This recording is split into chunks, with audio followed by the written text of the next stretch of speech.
What's up guys? Assalamualaikum dan salam sejahtera kepada korang semua yang sudi menonton Saja Sembang. Aku Faizwan. Episod kali ini tetap agak serius sikit. Bukanlah, agak serius tentang scammer. Okey, ramai orang sekarang musim Aisina, ramai orang wawarkan Aisina mereka lulus, ramai mereka keluarkan kegembiraan diorang di media sosial dan sebagainya. Lagi-lagi lah di Facebook, di grup-grup tertentu. Bukan sahaja satu grup, banyak grup pula. Dan ini agak membahaya. Lagi-lagi lah sekarang ni bukan musim orang berduit dan bukannya musim orang bukan banyak duit lah, okey. Dah ramai orang, korang tahulah dalam musim pandemik ni kan. Ada orang tak ada duit, dibuang kerja, tak ada apa nak buat kerja.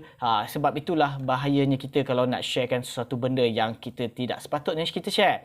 Sebab itulah dalam topik kali ini aku akan ceritakan sikit, okey, jenayah-jenayah penipuan yang ada di Malaysia, iaitu scammer.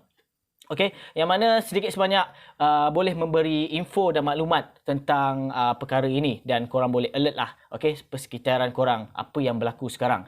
Dan sebelum itu, bagi korang untuk meneruskan video ini, jangan skip video ini dan jangan lupa bagi korang yang belum subscribe channel aku, please klik button subscribe dan jangan lupa share dan like video ini. Okay guys, thank you. Okay guys, so kita cerita dulu tentang perkara pertama, okay, penipuan jenayah yang pertama iaitu pinjaman yang tidak wujud. Kita tahu zaman sekarang musim COVID, ramai kena dibuang kerja, ramai yang tak ada kerja, sebab itulah ramai orang akan cuba cari pinjaman-pinjaman yang tertentu. Okay, dan pinjaman-pinjaman ini yang kita tak jamin, okay, yang memberi kesan apa kepada dalam diri kita dan juga keluarga juga. Okey, lagi-lagi kita tahu pasal isu alung dan sebagainya. Tapi dah sekarang musim alung pun sekarang semua ada sistem online. Okey, jika korang silap langkah dengan media sosial, korang salah klik pun dia akan tunjukkan iklan-iklan tertentu dan ini pun boleh orang kata memerangkap korang punya diri dalam memasuki diorang punya perangkap. Okey, pinjaman yang tidak wujud.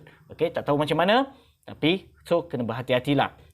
Kiranya pastikan korang cek dahulu setiap organisasi-organisasi ni adakah dia wujud ataupun tidak dalam badan tertentu. Maksudnya badan-badan kerajaan. Okey, sebab itulah kena cek dengan badan tertentu. Dan seterusnya yang kedua iaitu scam panggilan telefon. Ini kebiasaannya ramai orang terlibat juga. Okey, seperti mana dalam episod sebelum ni, korang boleh tengok kat sini ataupun di akhir video ni aku ada selitkan tentang e-wallet.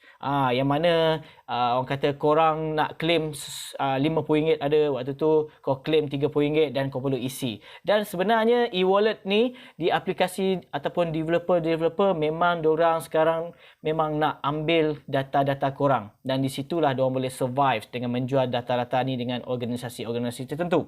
Ini termasuklah scammer ataupun badan-badan yang kita tak tahu ke mana data-data kita ni. Sebab itulah bagi korang yang telah terlekat dengan sistem e-wallet ni, korang dah claim apa semua, dia ada mentionkan pasal benda ini. Okey, diorang boleh buat apa sahaja dengan data korang. Okey, jika korang dapat panggilan itu, itulah merupakan salah satu, okey, orang kata badan yang telah dia jualkan kepada korang. Okey, dan yang ketiga si scam e-dagang. Ini platform-platform online. Okey, macam Lazada, macam Shopee dan banyak lagi yang menawarkan ganjaran-ganjaran yang orang kata dekat. Okey, lepas tu jika korang masuk ni, korang akan dapat ganjaran lumayan. Wow! Ini pun salah satu scam yang korang perlu hati-hati. Dari segi point, dapat ni apa semua. So, please guys, berhati-hati dalam bab ni. Aku pernah tengok juga dalam isu Lazada ke Shopee ada menawarkan RM50 dan sebagainya. Memang korang akan dapat. Tetapi korang please dalam kategori ni lah sebenarnya kategori orang kata pyramid scammer, yang kau perlu berhati-hati orang dapat duit. Okay, so kena jaga-jaga. Dan seterusnya love scam. Love scam ni ada banyak dekat media-media sosial. Lagi-lagi lah seperti di Facebook. Jika korang perasan, ada satu kadang-kadang bila kau scroll, kadang-kadang ada keluar satu gambar-gambar yang contoh kau sebagai perempuan, okay, kau akan tengok gambar-gambar yang korang kerap tengok lelaki ke sesiapa ke. Lepas tu akan nampak lelaki yang yang pelik-pelik. Okay, kadang-kadang yang handsome, kadang-kadang yang macam tak pernah kenal. Bila korang klik sahaja, lepas itu automatically dia akan pergi ke korang punya as a friend. Okay, kau ni, lepas tu bila kau dah add dia friend, nanti akan datang friend baru request nak add korang. Inilah sebenarnya dia punya rantaian dia, okey, virus, okey, yang mana korang dah sebenarnya friend scammer-scammer. Yang mana diorang akan mulalah berkenalan dengan korang, Facebook, Yahoo Messenger dan sebagainya. Bukan Yahoo Messenger, Facebook Messenger dan sebagainya. Hai, boleh berkenalan. Lama-lama macam-macam boleh berlaku, guys. So, berhati-hati. Dan seterusnya, penipuan gores dan menang. Penipuan gores dan menang biasanya dulu ada orang datang kat rumah. Datang rumah, Assalamualaikum kak. Ni saya nak nak menang-menang. Okey, akak boleh gores. Lepas tu, gores tu dia dah tahu dah pun. Okey, dia dah tahu dah korang ni memang akan menang pun. So, dia gores-gores, anda dah menang ni, periuk ni apa semua. Zaman dulu memang rasa macam, wow, periuk besar dapat free. Tapi, kena bayar duit pendahuluan dulu dan sebagainya. Tapi sekarang pun kat Shopee Mall pun ada, dekat mana-mana pun ada dah sekarang. Okey, so style ni pun korang kena berjaga-jagalah. Okey, bila dah suruh bayar pendahuluan lah, apalah. Padahal free, korang bagi free-free je lah kan. So, betul. So, penipuan akaun keldai. Seterusnya, penipuan akaun keldai. Okey, ini zaman iSinar, korang dah keluarkan duit beribu-ribu. Okey, bagi korang yang ada beribu-ribu lah. Okey, korang dah keluarkan, maka korang perlu berhati-hati jika someone datang dekat korang ataupun yang mempunyai duit yang banyak untuk simpan sekejap, boleh tak dekat akaun korang.